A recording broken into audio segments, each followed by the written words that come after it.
आज हामी अमेजनको most Bisht 4 page प्रयोग गरेर खरिदकर्ताहरूले अर्कोमा लिन चाहेका प्रोडक्टहरू कसरी भेटाउने भन्ने अभ्यास गर्न जाँदैछौँ।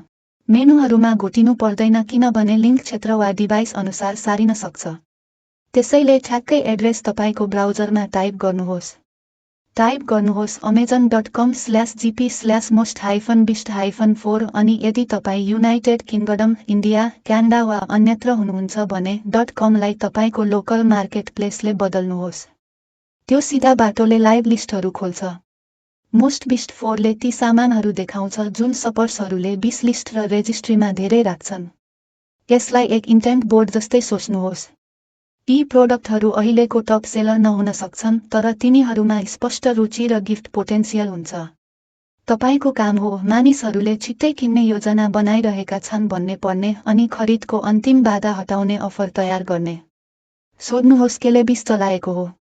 के यो गिफ्टेबिलिटी हो, सुरक्षा वा सुविधा जस्तो योजना हो, स्टाइलको रोजाइ हो, कुनै विशेष अवसर हो, मूल्य घट्ने प्रतीक्षा हो, वा तिनीहरूले चाहेको कस्टमाइजेसन हो।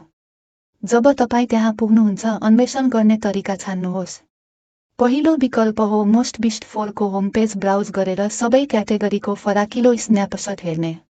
दोस्रो विकल्प भनेको टार्गेटेड हो। बायाँपट्टि रहेको लिस्ट प्रयोग गरेर एउटै क्याटेगोरीमा स्विच गर्नुहोस्। उदाहरणका लागि प्याटियो, लन एन्ड गार्डनमा क्लिक गरेर त्यही क्षेत्रमा विश लिस्ट भएका सामानहरू मात्र हेर्न सकिन्छ। यदि तपाईँलाई आइडिया चाहिन्छ भने फराकिलो सुरु गर्नुहोस्, तर यदि तपाईँ आफ्नो लेन पहिले नै जान्नुहुन्छ भने साँघुरो बाटो समात्नुहोस्। मोस्ट बिस्ट 4 प्रयोग गरेर तपाईँले गिफ्ट रेडिनेस, पर्सनलाइजेसन वा स्पष्टता थपेर इन्टेन्टलाई अर्डरमा बदल्ने आइडिया पाउन सक्नुहुन्छ। यदि कुनै वस्तु लक्ष्यका लागि विश लिस्टमा छ भने पहिलो दिनदेखि सुरु गर्न आवश्यक उपकरण र गाइड समावेश गर्नुहोस्। यदि गिफ्टका लागि विश लिस्टमा छ भने प्याकेजिङ, भेरिएन्ट र सजिलो साइजिङमा ध्यान दिनुहोस्। सधैँ लजिस्टिक्स र रिटर्नबारे सोच्नुहोस्। ठुला सामानहरूले मार्जिन दबाउन सक्छन्। नाजुक वा तातो संवेदनशील वस्तुहरूलाई सुरक्षात्मक प्याकेजिङ र स्पष्ट हेरचाह निर्देशन आवश्यक हुन्छ। फरक बनाउन प्रमाणसहितको फोटो र छोटो डेमो प्रयोग गर्नुहोस् जसले खरिदकर्ताको अन्तिम प्रश्नलाई जवाफ दिन्छ। अब यसलाई 2 प्रोडक्ट उदाहरणसँग कन्क्रिट बनाऊ।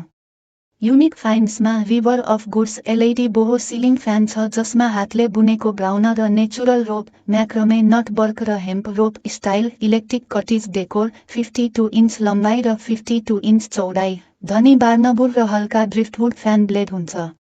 यस प्रकारका वस्तुहरू रिमोडल, नयाँ घर सेटअप वा सिजनल रिफ्रेसका क्रममा विश लिस्टमा पर्छन् किनभने तिनीहरूले लाइटिङ, एयरफ्लो र स्टेटमेन्ट लुकलाई एकै ठाउँमा ल्याउँछन्। विश लिस्ट इन्टेन्टलाई कन्भर्ट गर्न खरिदकर्ताहरूलाई एयरफ्लो, नोइज, फिट र इन्स्टलेसनमा निश्चितता चाहिन्छ। एयरफ्लोका लागि स्पष्ट CFM नम्बर र साधारण कोठाको साइज चार्ट आवश्यक छ। नोइजका लागि डेसिबल रेन्ज सहितको क्वाइट मोटर क्लेम चाहिन्छ। फिटका लागि downward option, ceiling height guide र स्लोप सिलिङ रेटिङमा डिग्रीमा अधिकतम कोण चाहिन्छ।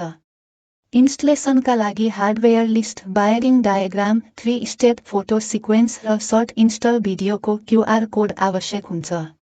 सामान्य अवरोधहरूमा टिल्ट हेड र फ्लस माउन्ट अप्सनको भ्रम, स्लोप एडाप्टर हराउनु, अस्पष्ट LED स्पेसिफिकेसन र जटिल वायरिङको डर पर्छ।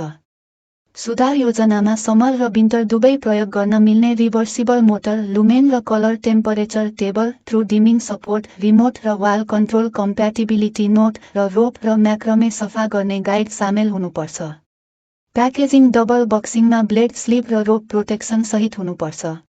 लजिस्टिक्सले ओभरसाइज सिपिङ र स्पेयर पार्ट सपोर्ट सम्हाल्नुपर्छ। होम एन्ड किचेनमा mixed silicone liners, 4 KitchenAid, tilt head, 5 quart mixers छन् जसमा 3 लाइनर्स र 3 लिड्स हुन्छन्। यी विश लिस्टमा यसकारण पर्छन् किनभने यीले सफा गर्न सजिलो र थप बाउल कम पार्ने बाचा गर्छन्। विश इन्टेन्ट कन्भर्ट गर्न खरिदकर्ताहरूलाई कम्प्याटिबिलिटी, हाइजिन र प्र्याक्टिकालिटीमा निश्चितता चाहिन्छ।